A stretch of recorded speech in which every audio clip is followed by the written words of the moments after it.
চট্টগ্রাম শহর এবং সিটি এই পশ্চিম পাশে দিয়া মনিকা হাই রোড, তার বিস্কান হইল চট্টগ্রাম বন্দর ঢাকা রেলের রোড, এই একটাই রোড, বন্দর থেকে ঢাকা মালামাল কন্টেনার যাওয়ার একটাই রাস্তা।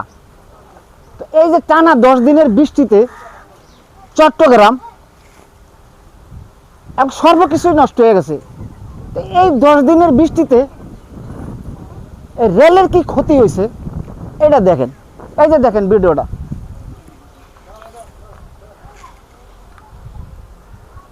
আজকে বৃষ্টি হয়েছে 10 দিন, আরো গেছে 5 দিন 6 দিন, এই 16 দিন। দেখেন এইটা কোনো রেলের মা আছে, রেলের বাপ আছে, রেল মন্ত্রণালয় আছে, রেল মন্ত্রী আছে, রেলের সরকার আছে, রেলের ইঞ্জিনিয়ার আছে, রেলের কর্মকর্তা আছে, এই যারা পরিদর্শক করেন, এই যে এগুলা ক্ষয়ক্ষতি হয়েছে কেউ আসে না। এই ভিডিওটা আমি আরেকবার করছি, আপনাকে আবার দেখাই। এই যে গাইড ওয়ালটা যদি পড়ে যায়, এদিকে পড়ে যায়, ওই যে রেল লাইনটা কিছু নাই। দেখেন আপনারা, দেখেন না, আপনি মিথ্যা ভিডিও করতে আসছি, দেখেন ভিডিওটা মিশা কিনা। এই যে কন্টেনারের সাপের সুরে তেলের বাউচার যেটা কন্টেনার, এটা যদি ডসে এদিকে পড়ে যায় তাহলে দেশের কোটি কোটি টাকা সম্পদ নষ্ট হয়ে যাব। কার যাইব? দেশের যাইব। তো এই যে আমি আরেকটা ভিডিও করে দেখাইছি, বৃষ্টির লগালগে শেষ হওয়ার পরে পরে, এখন আজকে হইলো 16 দিন, বৃষ্টি গেল হয়েছে 10 দিন, আরও গেল 6 দিন, এই 16 দিন।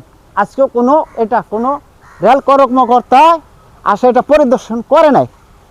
তো এটা রেলের কর্মচারী আছে, সব কিছু আছে, এই যে বললাম মা বাবা আছে, মন্ত্রী আছে, সরকার আছে, ইঞ্জিনিয়ার আছে, খালাসি আছে, কই কেউ তো আজ আসেন নাই। যখন কোটি কোটি টাকার রেলটা অ্যাক্সিডেন্টে পড়ে যাইব, মালামালগুলো পড়ে যাইব, তেলের ভাউচার পড়ে যাইব, তখন আসবো বিভিন্ন ইয়ার থেকে তদন্ত করতে কিভাবে হইলো এটা। এই তদন্ত করতে করতে যাইব 2 মাস, হেয়ার পরে তদন্ত রিপোর্ট দিতে যাবে আরো 2 মাস, কিন্তু দেশের 12টা বাজিয়া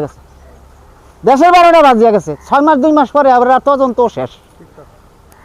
এই যে দেখেন, এটা আমার মনে হয় পৃথিবীর কোনো রাষ্ট্রে নাই। আপনারা যারা শিল্পপতি, শিক্ষিত, যারা লেখাপড়া করছেন, দেশ বিদেশে যান, তারা সকলেই দেখছেন যে এরকম বাংলাদেশের মতো